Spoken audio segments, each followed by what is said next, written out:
Welcome to our February chapter meeting, sorors. This is my anti-bacillus report. Let's get started. So, as always, it's a busy month in January. So, we had all of our Metro MLK Day planning and our events. Thank you very much to those that turned out. We are still in the process of transitioning. So, several meetings about learning positions, learning technology, working in Club Express, as well as working with our program committee chairs. I've continued my meetings in terms of meeting one-on-one with all of the committee leaderships and chairmen. I'm still working my way through that, so please be patient as we do that. Also spent a bunch of time this month with the creation of our UPO 2025 programming calendar, as well as reaching out to senior Golden Swords and past presidents of Upsilon Phi Omega to sign up for committees. All right. So the big event was our MLK Day Metro programming, where we had a day of service that was fabulous.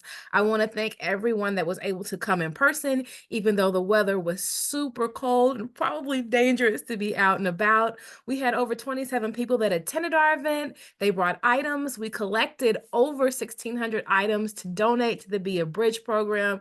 And the executive director of the program showed up. They collected the items and even gave us a gift. Really appreciate everyone that was able to make it to the YWCA. We also conducted our virtual chip collection via Give Butter. I asked all of you to send out things to at least 15 people, and we collected a total of almost $400 just on the day, MLK Day. So thank you, sorors. All right. The big thing in this report is our programming calendar. So if you want to go ahead and pick up one of the handouts that I placed on your table, hopefully there will be enough for everyone. This is our draft of our 2025 calendar. You'll see that it starts with a page that really kind of explains my thinking and how we are going to, yes, rethink the way we look at contact hours and time commitment. So in our January meeting, I had you think about, what on average are you spending in terms of AKA UPO hours? What does your life look like? What can you commit to? So in terms of things that are worthwhile, things that we can do with sorors and are tasked to do by our corporate office, if just 70% of UPO sorors committed to a 10 hours a month, we could easily cover all of the things that we want to do and are asked to do. Where did I come up with that number? So we had all of those numbers that were on the screen, and some of them were really large and some of them were really small. And then I thought about, what do we absolutely have to do in terms of the logistics of the chapter? And then what can we do in terms of the things that we're asked to do for the community, right? So if we add this up, right, 70% of SOARs, so 70% of 60 is 42. If half of those hours are spent logistically planning chapter meetings, things of that nature, and the other half are spent in service, in the field, in doing things for our community and for each other, then that gives us to that 10 hours. 210 people times 10 a month, that adds up to over 2,100 service hours per year. And I think that puts us in a really strong place to say that we are small, but we are mighty, and we are doing what we are tasked to do by our corporate office, but also what the community here in Madison County needs us to do. So as you are looking through this calendar, again, draft of this calendar, there are a couple of things I want you to consider. One, each month meetings, chapter operations meetings are listed first. We have to handle the business in order to serve, and the events for that month are listed second. Here you have some choices. What is it that you want to participate in? What are you most needed to participate in? How are you going to divide up your 5 hours in this month? You'll see that in the events category, there are never more than 6 things. Often these things are a combination between in-person things, virtual things. Sometimes they're metro events or regional events. Some months are smaller in terms of the amount of events available, and some months are pretty heavy. So with that said, it's my goal to continue to work with this draft and present a final revised draft to the chapter and a lock on that draft in the March meeting. So in between now and then, I ask that anyone that is a committee chair of any kind, chapter operations, a standing committee, or a program committee, to relook at your events. One, make sure I got them right. Make sure I didn't leave anything off that you have intended to do in this year.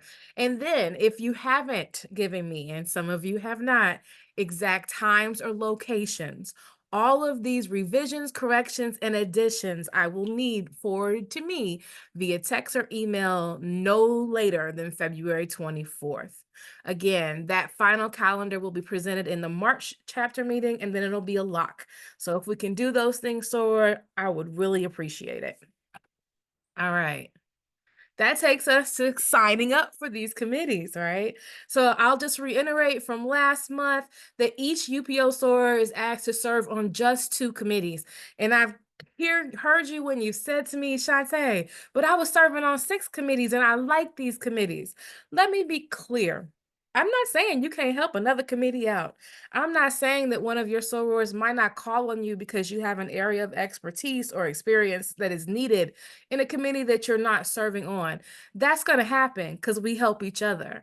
However, it's important that we have clear lines of work in terms of who is on what committee. Some of you will remember in the past that we would have committees that would meet and could not conduct the business of the committee because on paper they had 15 members. Well, really, there were only 4 or 5 that were showing up on time for meetings.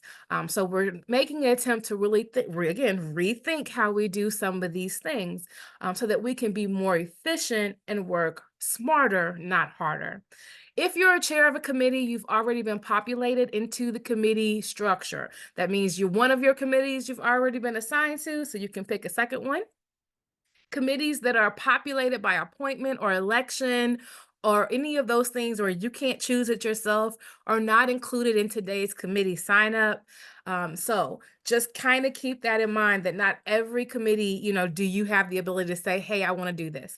Our awesome Basilisk gets to appoint a whole lot of people.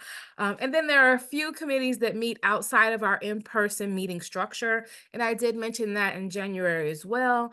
Several of these are, again, those committees that you can't sign up for anyway at the moment, or they're committees that don't meet the entire year, or they have, by our bylaws, people that have to serve on them that also serve in other capacities. All right, so let's do this, y'all. In your email and in GroupMe, there is a link to our Sign Up Genius sheet to be able to select your committees. Again, past presidents, senior sorors, and golden sorors have already been given priority selection, so their names are already populated in there. In that link, again, I am asking that you just pick 2. One of those should be one of our 6 international initiatives. The other one can be wherever you would like to serve. But as I said in January, it is my hope you think about where the chapter needs you. And then we're going to go to Southwestern Illinois College on February 12th for our very first in-person committee meeting date. So the chapter has voted. Well, I guess vote is the wrong word. The chapter was polled, right? 2 or 3 times, depending on your capacity and your role in the chapter, to come to a date that was going to work for the majority of people. Overwhelmingly, everyone's first or second choice was the second Wednesday of the month. And when I say overwhelmingly, the numbers come out to somewhere over 90% of people chose the second Wednesday as the first or their second choice for this committee meeting date.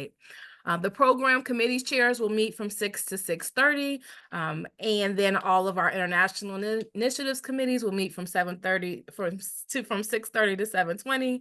Our chapter operations committees will then meet from 7:30 to 8:20. This knocks out the vast majority of all of our committee requirements for the month in enough time that we can report on them, we can take care of action items and all of these things before events and before our chapter meetings. So I just appreciate all of you that were kind enough to give me your feedback, to participate in the polls. It was very helpful to me, and I'm just very excited about the positive energy that I've received from the vast majority of the chapter. The location, right? It's the Granite City campus of Southwestern Illinois College. Parking is free. The rooms were given to us free. They are excited to have us. So again, I will see you all on the 12th. All right, and then this is my recap. As I say, take a picture, write it down, right? So again, February 24th is the day that I'll need all of your calendar revisions. Sign up for your committees. Looking forward to seeing all of you, and I just thank you again for your time and for your dedication to what we're doing here. And that concludes my report. Sister Lee submitted.